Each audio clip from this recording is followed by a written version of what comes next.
The Chinese army came into areas which India used to patrol along the line of actual control without any warning or justification in the summer of 2020. We've been trying to push back for the last 4.5 years. Now suddenly the Chinese have agreed to turn back and also take some of their troops back. The specifics will get spelled out in the time to come, and of course India will verify, but that's at least what the Chinese Foreign Office seems to have confirmed, along with what the Indian side put out in the public domain. So what's really at play? Why did they come in? They never fully explained that. Why are they pulling out? There's no proper justification for it. Of course, India is delighted that they're pulling out, but then why? So what's at play? What's the larger, bigger picture? And will this Modi-Xi bilateral happen? I'm joined at this moment by Lieutenant General Rakesh Sharma, Distinguished Fellow at the Viveka International Foundation. We have Kamal Sibbal, one of India's best-known foreign secretaries, joining us on this broadcast. Nitin Gokhale joins us. He's joining us from Kazan, so he has his ear on the ground, give us a sense of what's happening. We have Raymond Vikri. He's at the Center for Strategic and International Studies, CSIS. I have NR Tenjen joining us from the Tahi Institute in China. I want to go across to Nitin Gokhale first. Nitin, will this bilateral happen? When will it happen? It could have happened this evening. It hasn't happened. Why is it being pushed to tomorrow? Is there still uncertainty? Or is it just a formality that it will take place tomorrow? I think it's just a formality. As you heard Gaurav saying it, I'm hearing the same input that there are scheduling issues because the BRICS is supposed to be the main focus here. All other countries are here, and I am sure the BRICS organizers, especially host Russia, doesn't want the China-India meeting or India-China meeting to overshadow BRICS, but it will inevitably do so when it takes place. But if it's a scheduling issue, then there's going to be a short meeting because if it hasn't happened so far, then I don't see that happening tonight. Now it will have to be tomorrow, and tomorrow is a packed day for BRICS agenda. So it could be just a short meeting with both the leaders putting a stamp of approval to the first step of disengagement that has been announced by India and then confirmed by China. So that's where it is. So what's your best sense of why the Chinese have agreed to pull back at this time? There's talk that this could happen at the time of the G20 summit in Delhi. It didn't happen. There have been other opportunities when Modi and Xi could have met. It didn't happen. At this moment, why now? And to what extent will they actually pull back? I can only speculate, Rahul, because we still don't know why they came in 2020. There have been several theories on that. I have my own theory. Other people have their own theory. But what I can sense or what I can see right now is the geopolitical churn, the Chinese themselves facing internal issues, challenges. I won't say problems, but challenges. And then constant hammering by the Quad countries against China. All that may have put together. But one big reason one must understand also is the physical stalling of the Chinese advances that India did immediately after being caught off guard in the initial stage of the standoff since May 2020 would also make China rethink their strategy because it did not achieve what they wanted fully. They may have tried to push us back, push India back, but it didn't happen. And India is the only country, remember, which has stood firmly, physically against Chinese aggression, despite all the big talk which happens in South China Sea, which happens in East China Sea. Neither Japan nor United States has been able to help either Vietnam or Philippines. But India is the only country. So there could have been a rethink. There could be also geopolitical considerations. But that's all I can think of right now. This is just half a step, like I said yesterday. Too early to be euphoric, too early to be elated. Let's wait and watch and wait for the details to come out. Nitin Gokhale, I don't want to hold you back because you have a lot of reporting of your own to do, for joining us from Kazan. Thank you. I want to go across to Kamal Sibbal. So you're a past master at the world of diplomacy. We don't know for sure, and the Chinese haven't explained why they've come in. While they've confirmed that there will be disengagement, there is no actual reasoning or rationale laid out for why they are moving back at this moment. From all the dots that you can join, what can you tell our viewers? Why are they pulling back? Is it because of economic turmoil within China? Is it because of geopolitical factors? Why do you think they're pulling back at this time? Well, it's not as if this has happened suddenly. After all, there have been 16 rounds of talks at the diplomatic level, 21 rounds of talks at the military level. So it's been a slow, steady progress where each side has stated its case and tried to find some common ground. Now, as our foreign minister said a few days ago, that 75% of the issues had been resolved, and there remain 25%, which means that the 75% issues that got resolved was a progress that was made during the course of negotiations. Now, the last bits that remain, actually, there are two issues, Depsang and Demchok. But in addition to that, the resumption of patrolling in the areas that were declared as buffer zones. Now, what has happened, obviously, is that the Chinese side and the Indian side have agreed to allow the resumption of patrolling on Demchok and Depsang.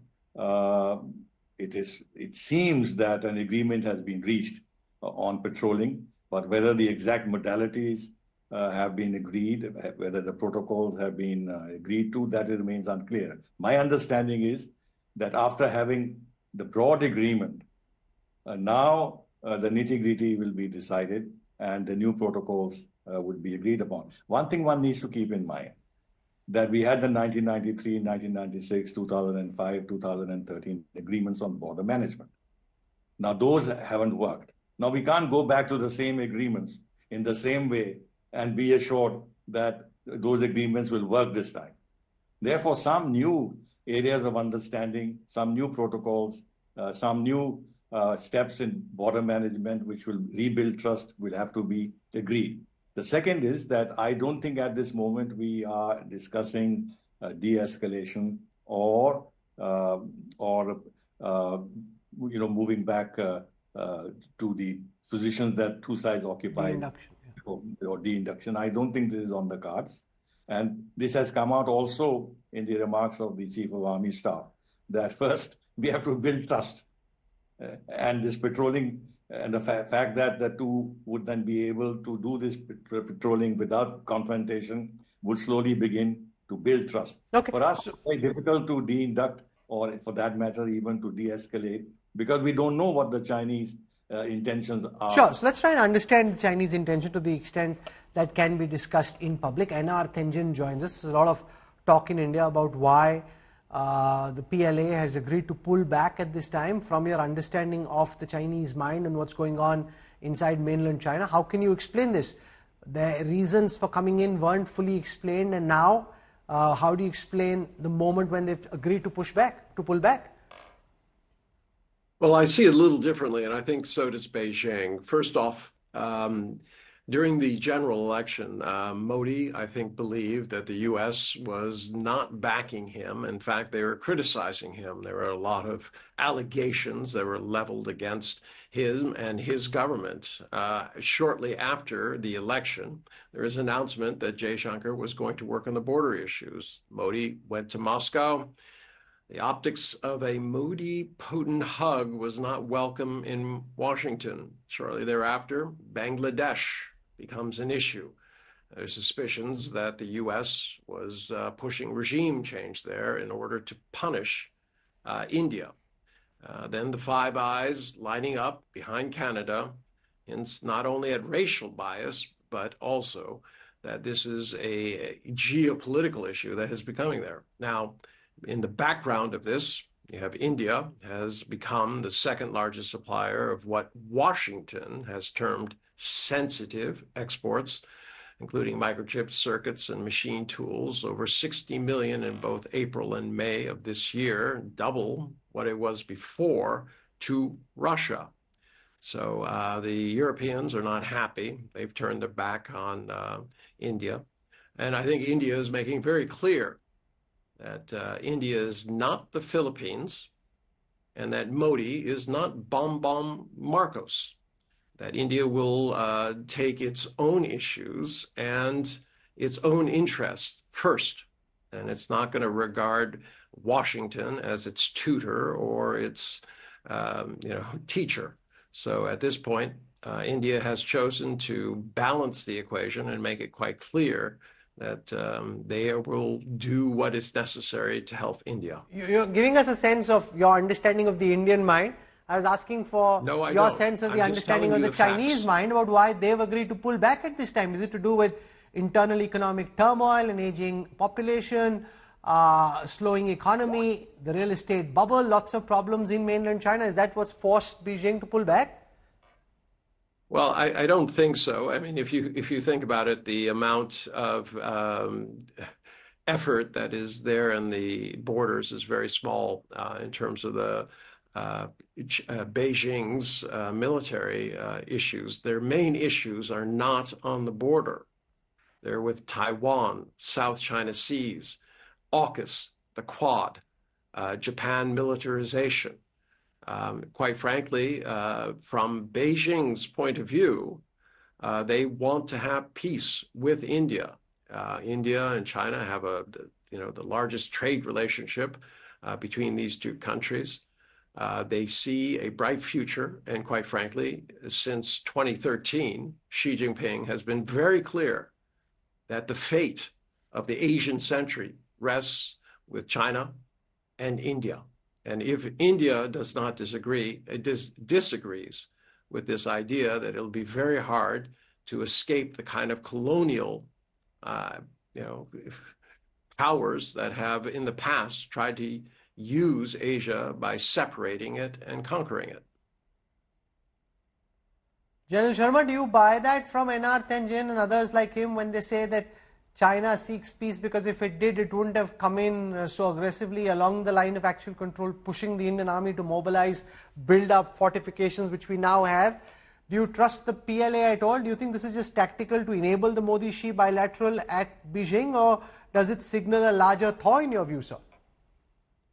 Thank you, Rahul, for inviting me. The fact of the matter is that what the Chinese did in 2020 was coming for a long time earlier. In 10 to 15 years earlier, things had already started having a little problem. Not only in Eastern Ladakh and many other parts of the border. We know Doklam, we knew what happened in Depsang earlier, what happened in Chuma. So it was happening earlier. What happened in 2020 was a very significant departure on what has happened. And as Ambassador Kamal Sibal has said, it actually jettisoned all the treaties and all the protocols and agreements that were signed earlier in those years after 1993. And the Chinese came and sat down, the PLA came and sat down into a large area, denying us patrolling totally on the Exaichen Plateau. But it was not done earlier at all. This was the first time a thing like that happened in 2020. Now, if you come to today, of course, all these problems that have been stated by our esteemed representative from Hong Kong, understandably those issues are there. But I also, there's this large amount of conjecturing on what's happening in the course of since yesterday. And nobody is actually exactly clear. And reading into these 4 statements that have come out, we are making out scenarios which are based on our own mind and not actually been stated as such. So I don't think that word pullback has been stated by anybody. No pullback has been stated for the PLA at all by anybody who has spoken. All 4 gentlemen, the Foreign Secretary, the External Affairs Minister, the representative of the MOFA, which is from China, or the Chief of Army Staff. Nobody has said there's any pullback involved by the PLA or by the Indian Army. What they've said is that there will be limited disengagement, which means 2 areas which are not disengaged till now will be disengaged. And then there would be patrolling. Now, where would patrolling take place? And what are the modalities of that patrolling? Would it take place in the areas where buffers have been established?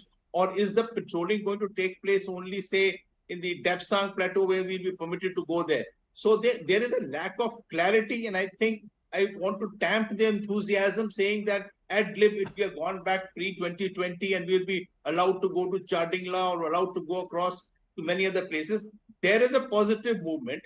Great positive movement, but I don't think that I personally read into saying that it is going back exactly pre-2020. Sure. And then, so you're saying don't get carried away with these announcements, trust and verify. Raymond Vickery, how is this being looked at in Washington, D.C.?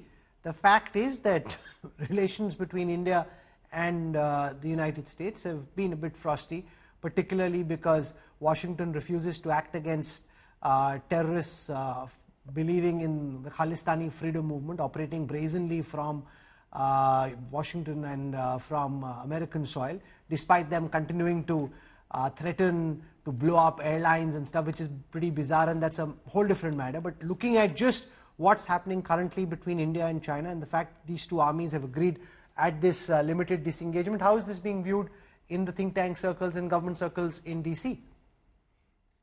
Well, thanks very much for having me. I think it's always welcome when there is a move toward peace and away from violence. The whole object of international relations is peace with justice, and from the U.S. point of view, a recognition of the rule of law in international affairs. Now, that having been said, there is a long, long way to go, and unfortunately, a history of China not living up to its commitments. There are many questions that remain. Ladakh is a part of the picture, but really a small part of the picture. Does China still claim an entire Indian state, Arunachal Pradesh, which has been its stance, and what are its stance on other matters? I don't think there's any question that China wants to have the market of India. China's economy is not doing that well. I do think it's interesting that this comes at the time of this BRICS summit when Vladimir Putin wants to try to make it all about fighting the United States' anti-Western approach. There's no question in my mind, no question I think in the mind of policymakers here in Washington, that India and the United States have very much in common, and a lot more in common than do China and India, or even Russia and India.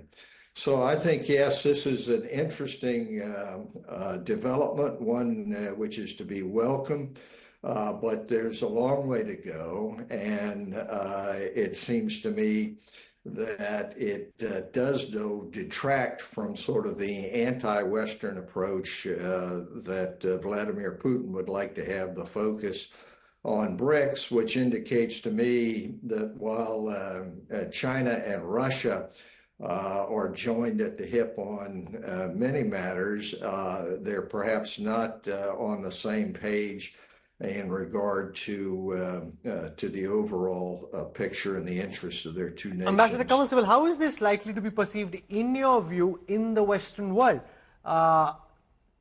China and Russia very closely aligned on multiple hot-button geopolitical issues at this moment. India has been the balance player, largely with the United States and Western allies, but also keeping the equation warm and hot with China, with Russia before this, and now attempting a thaw with China. What's the message? The BRICS summit, outside of just the India-China bilateral, this larger BRICS summit and everything that's happening, what's the message being sent to the rest of the world?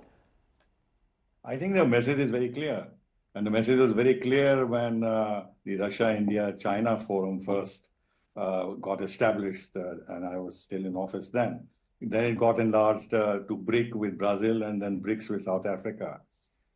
Initially, it was a forum to resist the phase of United States unilateralism. And then it had a much wider agenda to have much broader cooperation between the BRICS countries, so that there can be an alternative view of how the globe should be governed, and alternative methods of relating to each other, promoting multilateralism, reform of the international institutions, and all the agenda that is well known. And multipolarity, of course, was at the heart of it. And now that the BRICS is attracting almost 30 countries who want to become part of it in some way or the other, it is quite clear that the momentum that was started with RIC, BRIC and BRICS has now gained so much strength that now other countries also want to hedge and want to escape what they see has been decades of Western hegemony in the global system. Raymond Vikri, let's spend a moment on the point that Ambassador Sibal makes, the fact that you've now got a powerful body which is being expanded, important players like Iran coming on board, clearly countries which are not on the same view as the Western world. It's arguably at this moment, and particularly if India and China are not in quarrel anymore and they have a reasonable working relationship, it arguably is the most significant counterweight to the Western world and Western institutions. Well, I don't think that's the fact. There's a very vast difference among the various BRICS players in terms of what the approach should be. I think Putin and Russia would like to turn it into some sort of quasi-military alliance against the West. I don't think India subscribes to that at all. I think that it's really quite ironic that the name and the designation BRICS originated with an American investment banking firm, Goldman Sachs, and went from there. But now that it's no longer original members and it's being expanded vastly, it seems to me that the value to great democracies like India is in being able to discuss issues which affect the members of BRICS. But I don't see it as developing into much more than what it has been in the past. Okay. I just want to tell our viewers that what you see on your screen right now are visuals, the first images that we are getting of the bilateral meeting between Prime Minister Modi and the Iranian President Masoud Pezeshkian. So this important meeting taking place just a short while before now. You're seeing these images from there. I want to get a final word in from NR Tangin on the coherence of BRICS. You know, in the Western world, the Five Eyes share intelligence. They're very sharply aligned in terms of values, in terms of how they see the rest of the world, in terms of what they want from the world. The argument made by our guest in Washington is countries like India, China, Russia see things very differently, and therefore BRICS can never be as cohesive as some of these Western alliances, our Western groupings are. Well, I would tend to disagree. I mean, if the U.S. was wishing India so well, where's the trade agreement? Why are they constantly attacking India? Remember, let us say that China was not in the mix and it was India who was rising. Do you think for 1 second that the U.S. would not attack India as it did Japan back in the late 70s and early 80s as a threat? Remember, the United States is an empire. We have been at peace for 17 years, arguably, out of 248. The way we think, if any difference in terms of race or ideology, is a challenge that has to be met with asymmetrical force. India is a civilization. It realizes that force is not the answer. That diplomacy, that recognizing differences and accepting them is the only way that you can have a win-win situation. So at this point, all this talk about alliances and etc. is nonsense. BRICS is not a military alliance. It is simply a group of countries that is expanding rapidly. It's worrying Washington because Washington has failed the world. Have looked no further than Gaza and what the Israelis are doing and the fact that the U.S. is supporting it. Understand, the U.S. does not stand for the rule of law. It does not stand for international institutions. Okay. It simply stands for itself. I respond to that. That's I'm out of time. So Raymond Vikri, very quickly, please. I realize that you could be a bit agitated with that response from our guest from Hong Kong, but very quickly, please. Yes. That's an absolute. I'm in Beijing. Those are Beijing talking points. It is plain that the United States is not in any way, shape, or form attacking India, that India and the United States are the two largest and greatest democracies in the world. And so obviously China, with a top-down authoritarian approach, is going to be worried about what goes on in the U.S. But as far as that approach that just stated, that's just false. Well, the interesting thing about this conversation was you heard a military and diplomatic perspective from India, you heard a perspective from Beijing, you heard from DC, and you got ground reports from Kazan. So you got a good sense of the different balls that are up in the air militarily and diplomatically. We're seeing these images of the meeting of Prime Minister Modi with the Iranian president. Let's see, because you saw that Jappi with Putin. It'll be interesting to see how Prime Minister Modi meets Xi Jinping, when that meeting does happen, if there is at all a bilateral, which is quite likely, but when it happens, how long it goes on for, and what it ultimately leads to. So we'll track all of this. Make no mistake, if India and China break the ice post-Galwan, it is the most significant story which concerns all of us and so much of the world's population. We'll track this very closely through the day tomorrow as well.